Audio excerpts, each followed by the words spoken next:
Salut à toutes et à tous, ravi de vous retrouver non pas pour Retro Movies, mais pour la nouvelle émission que j'ai conçue cet été. Donc j'ai réfléchi à une émission qui aborderait une thématique différente à travers le cinéma de genre. Et cette fois-ci j'ai choisi donc le titre Quartier Interdit, puisque le premier que je lance ce soir, puisque Quartier Interdit, comme le sous-titre l'indique, ce sont des films chocs qui ne vous laisseront pas indemne une fois que vous les aurez vus. Enfin, en tout cas, j'estime que la plupart des films que je vais vous présenter dans ce quartier interdit donc, sont ne pas à mettre, bien sûr, ne pas à écouter pour des personnes sensibles. Ce sont des films qui ont, pour certains, donc, un côté très provoquant, très choquant, qui donc tapent plutôt dans quelque chose d'extrême. Ce ne sont pas à proprement parler des films extrêmes. Hein. On va pas vraiment dans l'underground, etc. Ce sont vraiment des films qui ont marqué le cinéma par leur côté justement subversif, qui donc amènent à des situations justement qui sont où des personnages vraiment euh, subissent, comme le film dont je vais vous parler ce soir, qui est véritablement un choc intégral pour ma part, qui subissent des violences, qui donc ont affaire à des situations justement réalistes. Voilà. Ça peut être vraiment différents films, hein, puisque je vais revenir sur des films comme par exemple La Grande Bouffe, comme par exemple Salaud et sans réjouir de Sodome. Donc je vais vous détailler en tout cas ce que j'ai ressenti à travers ce quartier interdit sur différents films de genre qui ont marqué en tout cas, je dirais, certaines pareilles décennies. Alors plus du tout, c'est plus du tout, ça peut être de n'importe quelle décennie, ça peut être d'aujourd'hui, d'hier. Voilà, le film de ce soir est un film de 2007.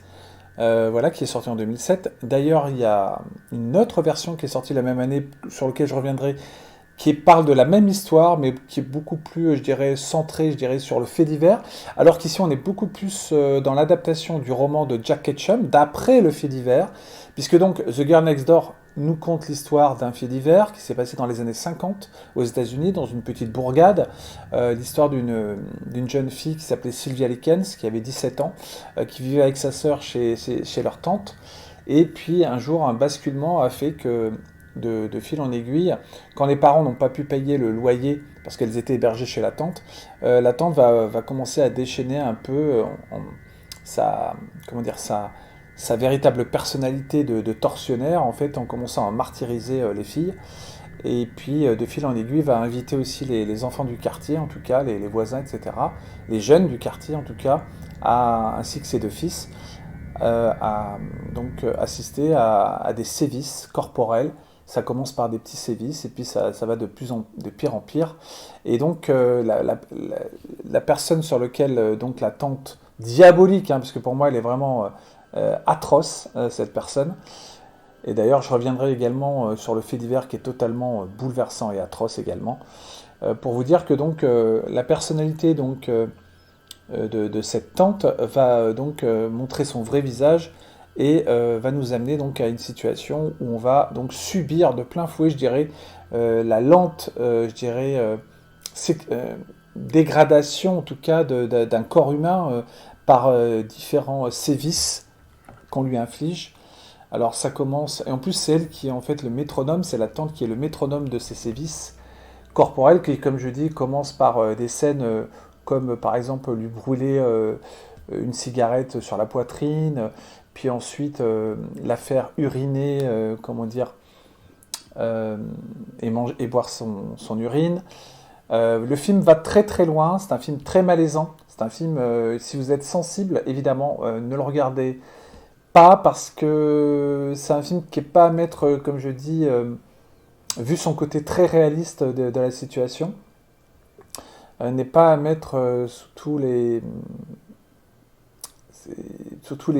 regards en fait. Et puis je trouve que c'est un film qui quand même parle d'un sujet très fort, donc surtout quand c'est tiré d'un fait divers. Donc là ici on est vraiment dans quelque chose de très virulent au niveau de la violence. C'est une violence graduelle qui monte en filigrane. Je vais vous mettre maintenant les images un peu, les images quand même pour vous montrer un peu, je dirais, justement ce qui se passe dans le film, cette montée de violence envers donc ces deux jeunes filles qui n'ont pas eu de chance de tomber sur cette personne ignoble, qui était la tante Gertrude Baniszewski. Et donc, le film commence quand ce jeune homme qu'on voit ici à l'affiche rencontre donc la principale héroïne qui ici ne s'appelle pas Sylvia Likens parce qu'ils ont changé les noms. Et ils ont changé les noms pour l'histoire et puis donc ils les ont appelés différemment. Et l'histoire donc commence de façon très simple, on va dire, très agréable, puisque c'est le jeune homme rencontre cette fille qui sympathise avec lui, et puis donc elle va l'amener un peu, je dirais, dans son univers, sa famille.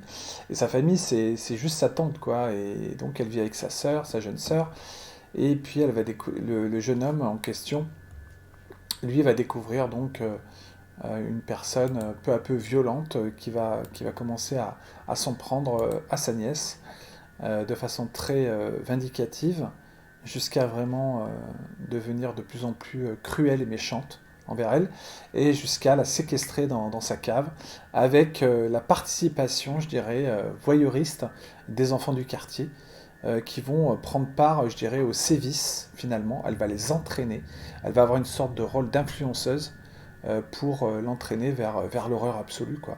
Ce film est absolument bouleversant, traumatisant, si vraiment vous êtes une personne sensible. Je dis, c'est un film qui marque longtemps la mémoire. Moi, ça m'a perturbé quand je l'ai vu. C'est un film que j'ai du mal à... Je l'ai vu une fois, je l'ai fait découvrir à deux personnes, donc je l'ai vu une deuxième fois, et là je peux plus le voir, parce que c'est un film vraiment trop dur, trop dur. Le problème, c'est que quand vous montrez de la violence réaliste et que vous savez que c'est tiré d'une histoire vraie, c'est plus la même chose. C'est bien plus perturbant un film comme The Girl Next Door que n'importe quel film d'horreur. Des films d'horreur qui parlent de surnaturel, de fantômes, de tout ce que vous voulez. C'est bien plus effrayant, bien plus horrible ce qui se passe dans ce film, concrètement, que n'importe quel film d'épouvante, comme je dis. Et il faut savoir que, en tout cas, il y a vraiment une histoire, mais totalement incroyable de ce qui s'est passé à l'époque, dans les années 50, quand cette femme a réussi en quelque sorte, à entraîner, je dirais, des jeunes du quartier, 12, 13, 14 ans, pas plus, dans l'horreur de vraiment d'infliger à sa nièce, ainsi que, surtout à sa nièce, je dirais, la plus grande des deux, en fait, parce que donc il y a sa nièce qui, dans le film, si je me souviens bien, se prénomme dans le film, elle se prénomme Meg, et puis il y a sa petite sœur Suzanne. Mais la tante va s'attarder vraiment en particulier va déchaîner en fait sa folie, parce qu'elle a vraiment, mentalement, elle est instable, la tante, et c'est pour ça qu'elle bascule comme ça subitement, quoi. C'est ça qui est fou. Vers une sorte d'acharnement à vouloir faire souffrir sa nièce et à entraîner les jeunes du quartier à participer, à leur proposer de participer à des méfaits contre elle, quoi. C'est ça qui est terrible, c'est que aucun gamin pendant tout le film ne réagit, à part un, bien sûr, qui est donc David Moran, qui lui est celui qui assiste, mais lui qui ne prend pas part du tout aux tortures, aux sévices que vont lui infliger les autres enfants du quartier. Dirigé par la marâtre horrible Ruth Chandler, qui est dans le film de Girl Next Door, qui s'appelle Ruth Chandler, comme dans le roman de Jack Ketchum, puisque c'est tiré du roman de Jack Ketchum. La version An American Crime, ils ont gardé les vrais noms. Elle s'appelle bien Sylvia Likens. Et donc, sachez aussi que de fil en aiguille, à force d'entraîner ces jeunes, les jeunes vont, et c'est ça qui est terrible, vont trouver une sorte vraiment de plaisir à faire du mal, quoi. C'est ça qui est terrible. C'est un film absolument impactant, qui vous file un uppercut vraiment terrible.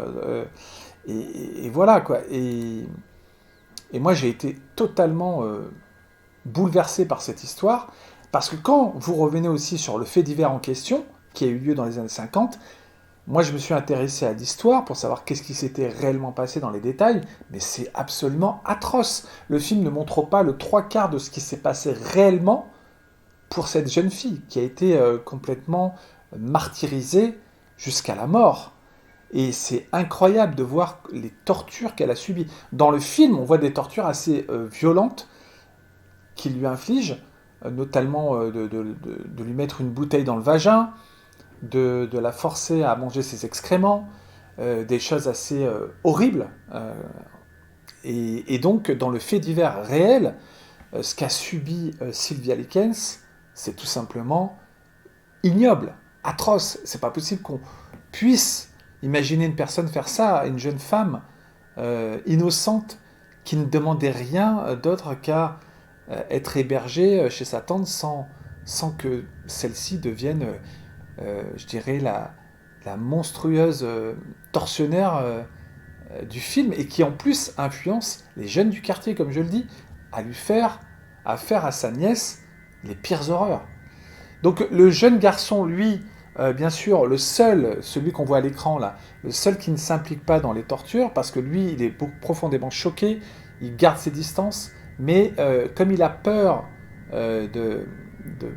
il voudrait justement passer à l'acte et dénoncer ce qui se passe, mais il ne le fera pas parce qu'il est totalement, sous l'emprise des autres. C'est-à-dire qu'en fait, il a peur en retour d'être lui-même pris comme cible et d'être enfermé dans la cave avec elle et de subir aussi les sévices ou de subir parce qu'à partir du moment où ils ont dépassé la limite de non-retour, évidemment, tout le film vous montre que en tout cas la personnalité du seul gamin de la bande qui lui protège et veut absolument aider la jeune fille à s'en sortir, et il va même essayer de la faire échapper à un moment donné, lui, il est comme coincé en fait. Et c'est pour ça que dans le film, on peut se poser la question légitime, pourquoi il ne réagit pas?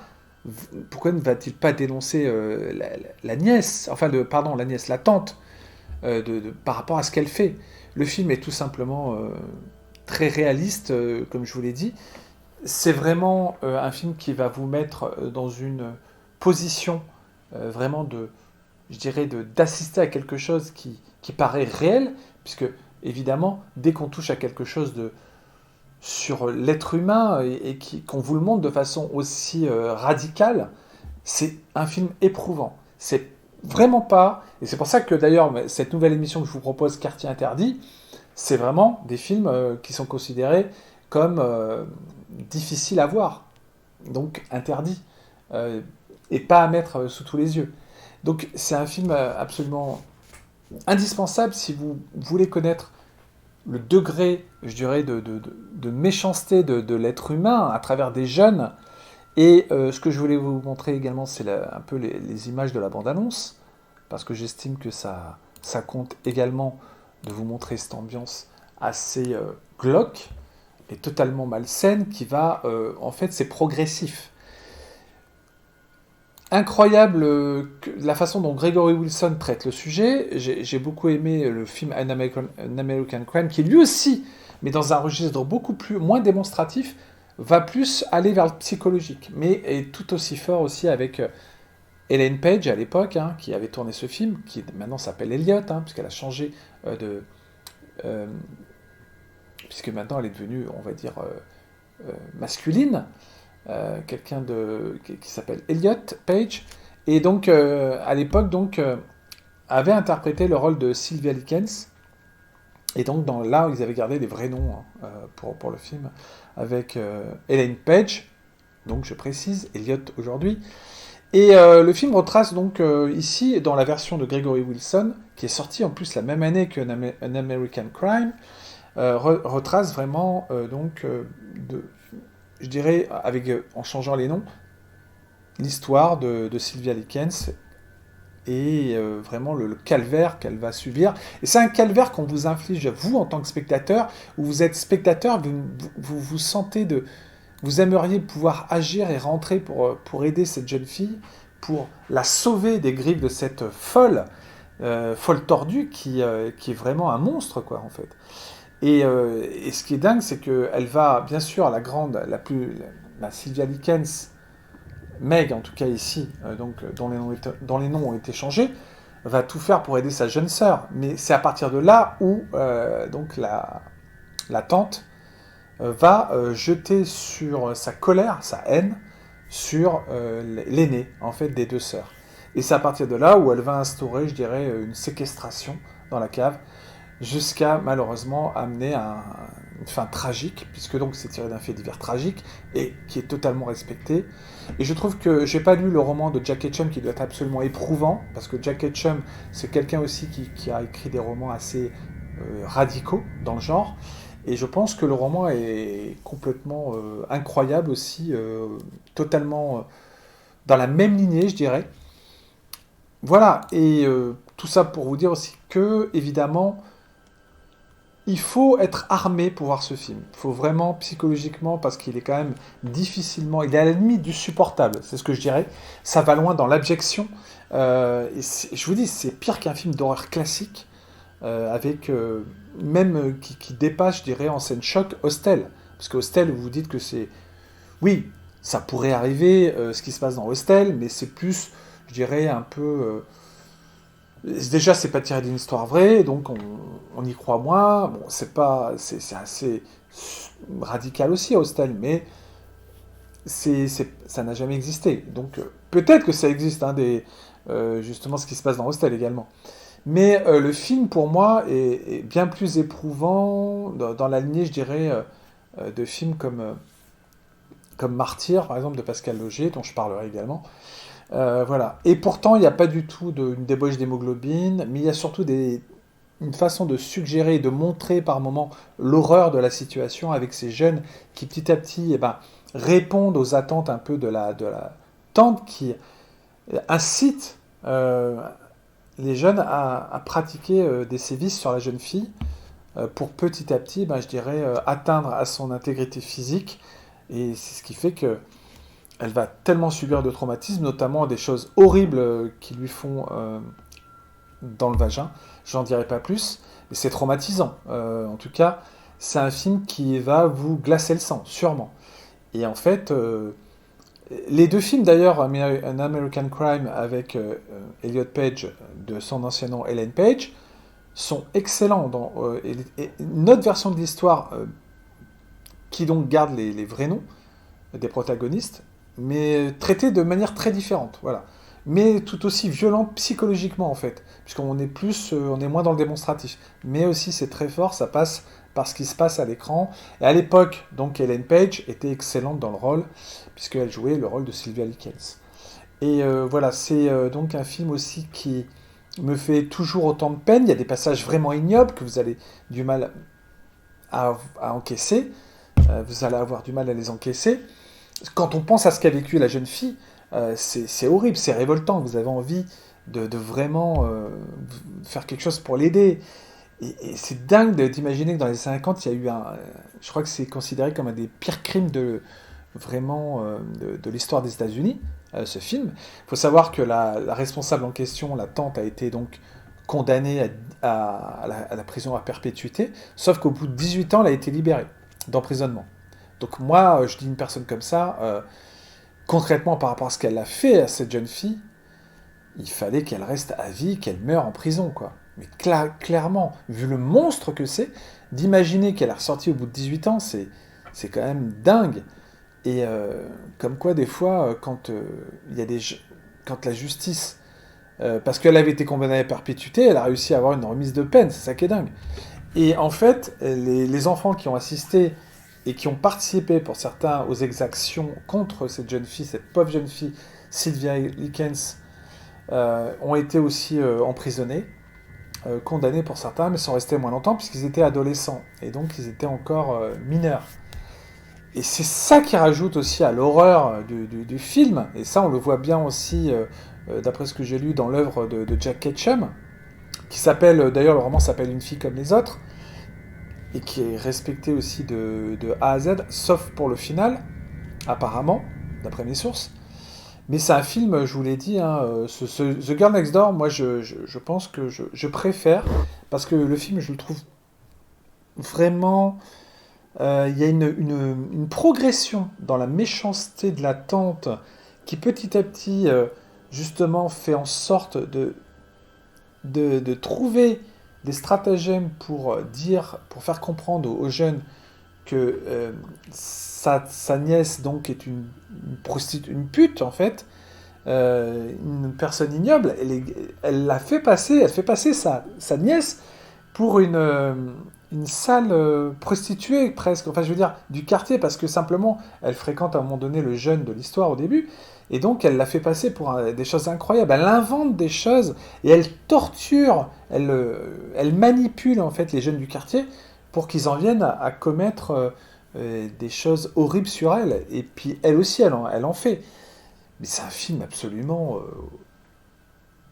qui vous glace le sang. The Girl Next Door, pour moi, c'est un des films les plus, oui, dans le genre, en tout cas, choquant que j'ai pu voir. Ça m'a marqué vraiment et je préfère pas y repenser. Je vous dis, je peux pas le revoir parce qu'il est vraiment très dur à supporter. C'est hautement sadique. C'est vraiment les exactions dans le film sont très. Il est question de torture, il y a des viols. Je vous l'ai dit, on fait des choses horribles sur son corps. On désagrège et c'est comme ça d'ailleurs qu'elle meurt parce qu'elle est tellement. Les tortures deviennent tellement de plus en plus atroces qu'elle finit par mourir d'épuisement en fait. Je crois que c'était un œdème cérébral à l'époque. Ça a créé quelque chose, le fait de la battre, de la brûler, enfin, vous voyez, des choses horribles qu'on n'imagine même pas que des êtres humains puissent faire ça, et pourtant c'est arrivé. C'est ça qui est terrible.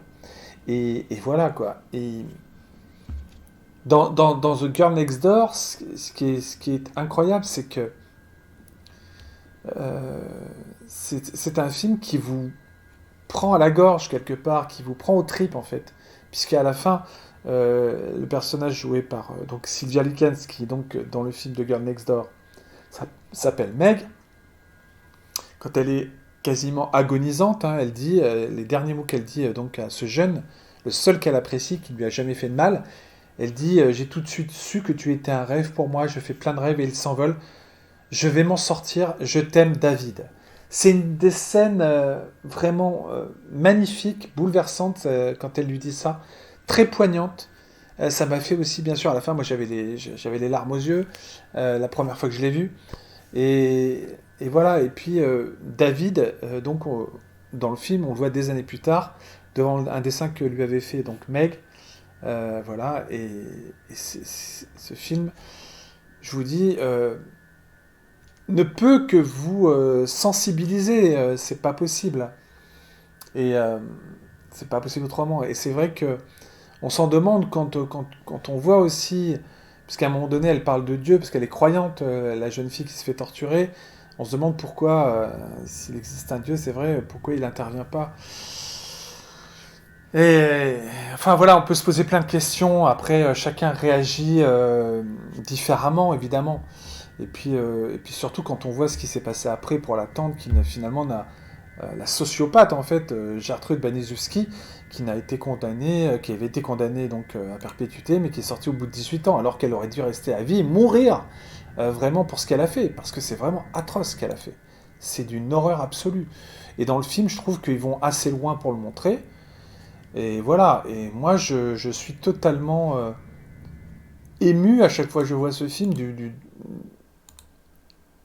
mais comme je dis, c'est pour ça qu'il fait partie du quartier interdit, cette nouvelle rubrique que je voulais vous présenter ce soir, et qui montre l'atrocité de cette histoire, en fait. Et voilà, et ce que ça dit sur l'être humain, sur l'influence, la manipulation mentale, sur ce qu'une femme peut faire pour vraiment entraîner tout un groupe dans ce train de l'horreur, quoi, dans cette cave des horreurs, en fait. Et voilà. Donc voilà. Comme je dis, cette émission s'appelle Quartier Interdit, donc soyez armés pour le voir. C'est un film très éprouvant, qui n'hésite pas quand même, je dirais, vous verrez graduellement la violence des actes. Voilà, la fin est bouleversante, c'est très touchant.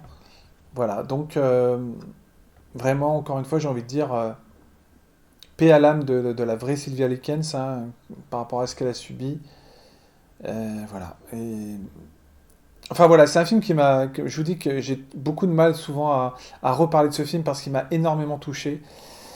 Voilà, donc d'autres films dans le quartier interdit dont je vous parlerai m'ont énormément, bien sûr, choqué ou éprouvé, mais celui-ci particulièrement parce que c'est vraiment un fait divers qui n'aurait jamais, jamais, jamais dû arriver, quoi. Voilà, c'est... Ou alors, il aurait dû avoir une justice et qu'elle soit arrêtée avant que Sylvia Likens enfin, meure, quoi. Voilà. Donc, vraiment, The Girl Next Door, voilà, c'était le film pour commencer cette nouvelle rubrique. Je vous le conseille quand même si vous êtes psychologiquement fort pour voir des films qui, justement, vont assez loin dans l'ignominie de l'être humain, en fait. Mais vous verrez, ça vaut quand même le coup de le voir pour ceux qui se sentent de le faire, parce que ça vous montre, justement, euh, la bêtise humaine, l'horreur humaine, quoi, et comment il faut combattre ça, quoi, dès qu'on le peut. Voilà, merci de m'avoir suivi. Je vous dis à très bientôt pour donc, un rétro movie cette fois. Mes quartiers interdits continuent donc de façon aléatoire quand j'estime que voilà, il y a un film dont j'aime vous parler qui a donc bien sûr choqué l'histoire du cinéma. Voilà, un film qui a fait scandale, etc. Je reviendrai très vite pour le quartier interdit numéro 2. En tout cas, j'espère que ça vous a plu, j'espère que cette nouvelle approche vous plaît par rapport à ce que je vous propose. Et je vous retrouve très bientôt donc pour le live sur les mangas, sur l'animation japonaise, et on retrouvera donc des invités, etc. Mais il y a beaucoup d'émissions qui arrivent tout le mois d'octobre. Voilà, une par semaine quasiment.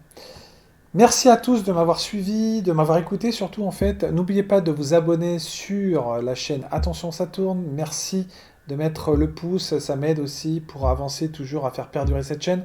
De visiter mon blog Les Chroniques d'Atreyu, ce sera sympa, c'est toujours un plaisir voilà, de parler de sa passion et de vous la faire partager. Je vous dis à très vite et très bonne fin de soirée à vous tous. Et voilà, merci à tous.